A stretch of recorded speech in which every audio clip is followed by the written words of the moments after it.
Premio CAT 2018, ultimo atto. La serata dei riconoscimenti, condotta allo Spazio Rotative da Michele Rancati, affiancato da Piero Verani, presidente dei Cinemaniaci, e Letizia Bravi, attrice piacentina, è stata messa in onda ieri su Telelibertà. Il progetto, concorso di critica cinematografica rivolto a giovani tra i 16 e i 26 anni, ideato da Cinemaniaci e realizzato in collaborazione con Editoriale Libertà, si avvale del sostegno di Fondazione di Piacenza e Vigevano, Fondazione Libertà, Regione Conarci. Tra le categorie in gara, recensione tweet, recensione standard e saggio breve. Hanno risposto in 131, premiati in 12. La piacentina Francesca Marchesini, classe 2001, studentessa del liceo Gioia, ha sbaragliato la concorrenza nella sezione tweet, con una recensione lampo sul film First Man. A lei anche la targa Enrica Prati. Tu come hai conosciuto il CAT? Sui banchi di scuola? Sì, attraverso la bacheca della scuola e anche sulla pagina Instagram di Cinemaniaci che seguivo dopo il corso della flessibilità dell'anno scorso.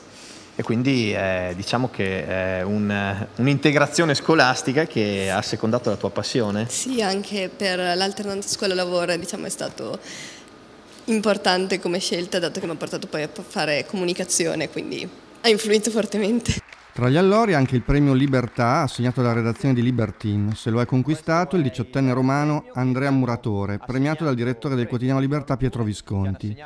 Il primo premio nella categoria recensione standard è andato a Giacomo Angelini di Roma, che ha recensito Notti magiche di Virzì, mentre il riconoscimento più prestigioso tra i saggi brevi ha visto emergere Andrea Pedrazzi, studente bolognese, classe 1996, con uno scritto su Creature del cielo di Peter Jackson. Appuntamento all'edizione 2019 nelle parole dell'avvocato Miglioli, vicepresidente di Editoriale Libertà.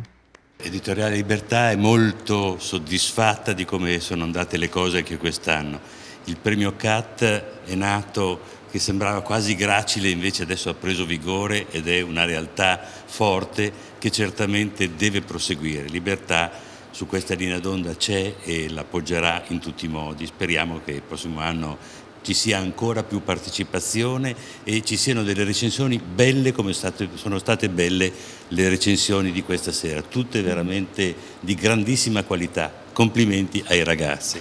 I testi integrali dei finalisti sono rintracciabili sul sito liberta.it. Domani alle 16:45 è in programma la replica della trasmissione.